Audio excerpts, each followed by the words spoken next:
श्री राम ने बाली को मारकर सुग्रीव को राजा बना दिया। इसके बाद सुग्रीव अपनी जीत का उत्सव मनाने लगे और श्री राम से किया सीता की खोज करने का वादा भूल गए। जब हमारे सामने कोई बड़ा लक्ष्य हो तो हमें बिना रुके लगातार आगे बढ़ते रहना चाहिए। अगर रास्ते में छोटी छोटी सफलता मिलती भी है तो हमें रुकना नहीं चाहिए, वरना हम लक्ष्य से भटक जाते हैं। ये बात हम रामायण से समझ सकते हैं।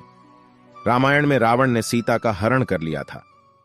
इसके बाद सीता की खोज करते करते श्री राम और लक्ष्मण हनुमान जी से मिले। हनुमान जी ने श्री राम की मुलाकात सुग्रीव से कराई। उस समय सुग्रीव को उसके बड़े भाई बाली ने राज्य से निकाल दिया था।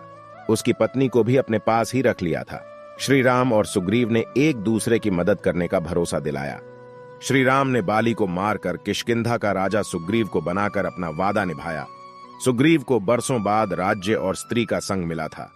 अब वो पूरी तरह से राज्य को भोगने और स्त्री सुख में लग गया। तब वर्षा ऋतु भी शुरू हो चुकी थी। भगवान श्री राम और लक्ष्मण एक पर्वत पर गुफा में निवास कर रहे थे।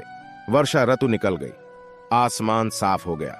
श्री राम को अब भी इंतजार था कि सुग्रीव आएंगे और सीता की खोज शुरू हो जाएगी, लेकिन सुग्रीव पूरी तरह से राग रंग और उत्सव मनाने में डूबे हुए थे। सुग्रीव को यह याद भी नहीं रहा कि श्री राम से किया वादा पूरा करना है। वह ये वादा भूल गए। जब बहुत दिन बीत गए तो श्री राम ने लक्ष्मण को सुग्रीव के पास भेजा।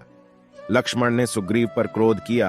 तब उन्हें एहसास हुआ कि विलासिता में आकर उससे कितना बड़ा अपराध हो गया है। सुग्रीव को अपने वचन भूलने और विलासिता में भटकने के लिए सबके सामने शर्मिंदा होना पड़ा, माफी भी मांगनी पड़ी। इसके बाद सीता की खोज शुरू की गई। रामायण के इस प्रसंग की सीख है कि छोटी सी सफलता के बाद अगर हम कहीं ठहर जाते हैं, उत्सव मनाने लगते हैं, तो मार्ग से भटकने का डर रहता है। कभी भी छोटी छोटी सफलताओं को अपने ऊपर हावी ना होने दें। अगर हम छोटी या प्रारंभिक सफलताओं में उलझ कर रह जाएंगे तो कभी बड़े लक्ष्यों को हासिल नहीं कर पाएंगे।